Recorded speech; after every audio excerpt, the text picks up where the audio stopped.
waa ji ba mu placé ko sous mandat de dépôt il est complètement dessaisi dossier bi day dem entre les mains du juge d'instruction bi nga xamante ne nii en droit moom il est considéré comme un magistrat enquêteur moom mooy def des investigations approfondies recherche et charge ba pare pas Ousmane.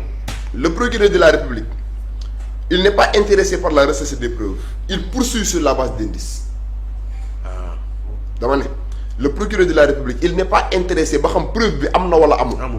moom ce qui l'intéresse c'est quoi c'est des indices il peut poursuivre sur la base de benn indice bu gisee ne kat man jot naa ne lii nii ay pratiques la yoo xamante ne ni bu ñu creuser parce que c'est pas à moi de creuser moi le procureur de la République loolu am na keneen ku ko war a contrôler le juge d'instruction moom moo war a creuser.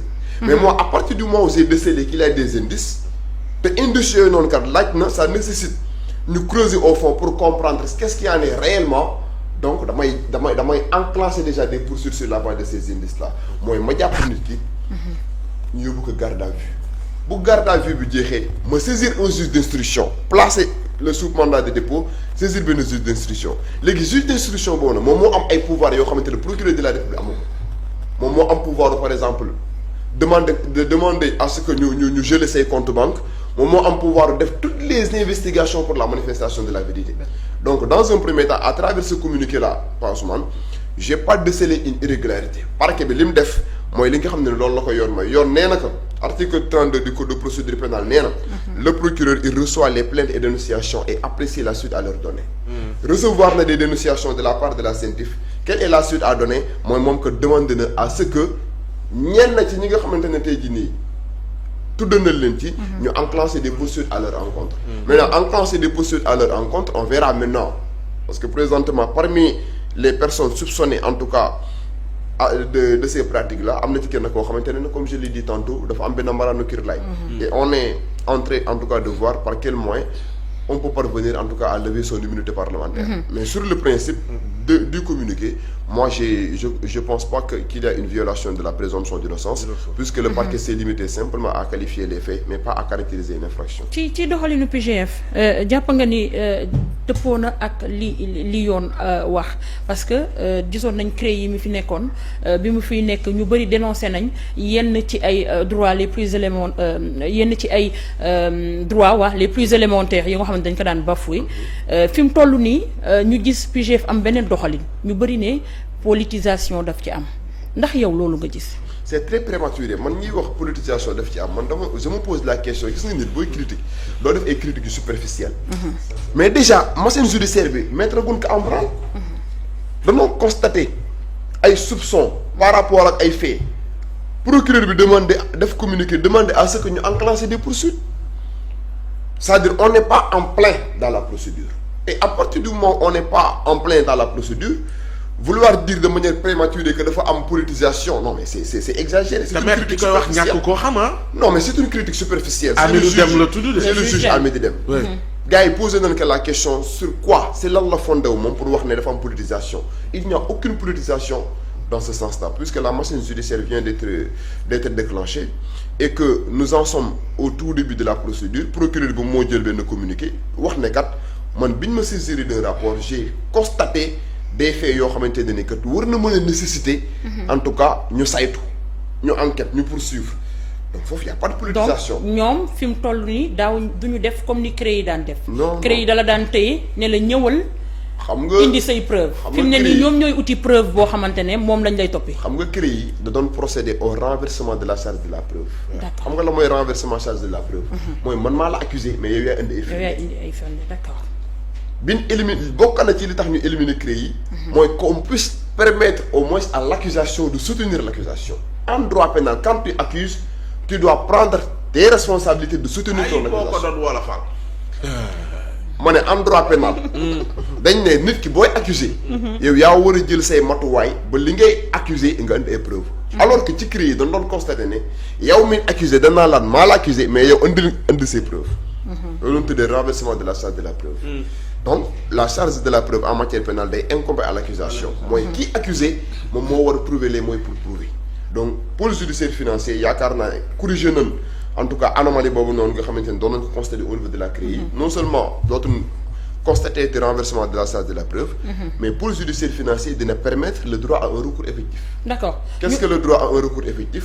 Moi, lorsque tu es condamné par le pôle judiciaire financier, tu as la possibilité d'interjeter appel devant la chambre d'appel boo xam ne nekk na auprès de la pôle. ci CREI yi dañoo constaté woon ne boo jógee première instance directement Cour suprême nga mën di dem. Il n'y avait pas véritablement de droit d'interjeter léegi appel. maître benn balaa gars yi yeneen ñëw mooy Ousmane Sonko il est politique. jiite parti politique. jiite parti politique. su dee en pleine campagne. dafa ne kii moom bii mooy doon bu mujjëm di ci junj Farba Ngom. est-ce que waxam jooju en tant que politique mën na peser mën na doon dara ci machine bi tàmbali rek ñu woo Farba Ngom di lijjanti mbiram.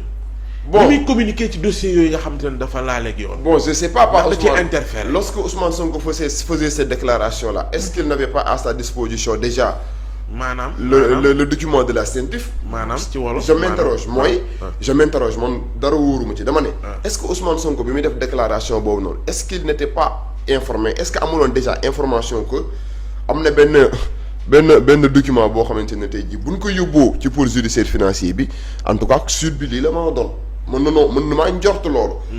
mais dafa am leneen lu am Ousmane xam nga Ousmane Sonko taxaw na Sénégal mu ne moom am na possibilité demander ministre de la justice mu poursuivre mu créer benn tollé ci Sénégal mais loolu waru créer tollé loolu moo am. ak li mu wax ni fonction politique la. mais loolu moo am c'est une fonction le politique. procureur de la République bokkul ak le juge du siège le parquet est un corps hiérarchisé et quand le parquet est un corps hiérarchisé lan lay signifier. Ouais. mais le procureur de la République il agit sous le contrôle de qui kan moo koy contrôler kan moo koy jox ay orientation mais c'est le parquet général nga jógee parquet général dem fan ministère de la justice kan mooy son patron au sein du gouvernement avant le président de la République mais c'est le premier ministre donc le premier ministre a bel et bien la possibilité au Sénégal de donner en tout cas des orientations au ministre de la justice pour que mu demander à ce que le parquet mën a poursuivre mais parquet poursuivre ça ne veut pas dire que tu es coupable xam nga procureur nit ñi dañuy wax procureur dafa am doole. Ouais. procureur xam nga la fan la doole mi yam mooy déclencher des poursuites procureur mënu la juger mënu la àtte mënu la xam ku def ak ku deful. day constater ay infractions mu demander à ce mu enclencher des poursuites pour enclencher des poursuites kii wax ne kii ñu ma jàpp nii wala kii ñu doon àtte nii def na wala deful kooku c'est un juge du siège le juge d'instruction c'est un juge du siège le juge bi nga xam ne moom moo war a présider le pôle judiciaire financier bu àtte waree am c'est un juge du siège. Donc le pouvoir exécutif a bel et bien la possibilité en tout cas dans la procédure pénale de donner des orientations au parquet bi mën a enclencher des poursuites dans ce sens-là. Donc si Ousmane da waral fële wax jëkkoon ne nu mu leen neexee rek ñooy joxe maanaam li ñu naan justice aux ordres ay commandes la ñuy exécuter. non le parquet il peut recevoir des ordres mais le juge qui juge il ne reçoit d'ordre de personne. moom laa la wax c'est-à-dire le procureur il peut recevoir des ordres mais ki war a àtte est-ce que c'est le procureur en procédure pénale on dit que tous les juges sont des magistrats mais tous les magistrats ne jugent pas. Qui sont les magistrats qui ne jugent pas? Les magistrats du parquet. Le procureur il est dedans. Donc le procureur de la République moom il ne juge pas il se limite à faire quoi gis am na ko ma saisir d'une plainte xaaral ma saytu plainte bi bu ma constaté ne am na infraction ma enclenché des poursuites. am na ay rapports yu ma saisir j'ai constaté à travers ces rapports là que am na ay infractions yu ci am damay enclencher des poursuites. Donc le parquet day répondre aux ordres de la hiérarchie. Mais le juge du siège bi nga xam ne tey jii moom mooy le juge d'instruction wala le juge bi nga xam ne moom moo war a présider audience bi kooku il ne reçoit d'ordre de personne. Donc de ce point de vue là je pense que amul benn politisation boo xam ne mën nañ ko déceler dans ce sens là donc procureur bi lim def mooy li nga xam ne tey jii loolu la yoon wax. di recevoir na ay dénonciation am na benn cellule boo xamante ne tey jii saisir na que des faits yoo xamante ne ni war na mën na nécessiter mu enclencher des poursuites donc il a décidé d'enclencher des poursuites on verra maintenant est-ce que ñi nga xam ne ni jàpp nañ ne ñoom la ñu war a toppee blanchiment et autres. Ouais. D'après les infractions visées par le parquet à travers ce communiqué-là est-ce que infraction yooyu noonu am na la matérialité en tout cas de ces infractions-là loolu pôle judiciaire financier moo ñu koy wax dans l'avenir. Mais présentement à travers le communiqué du parquet je pense pas que le parquet a fait une interprétation des charges non il s'est limité simplement à qualifier les infractions par rapport ak li nga xam ne tey jii moom la ko CENTIF jox. seulement ki koy wax politisation ko xam la di justice. bi mu fiy démissionné xamoon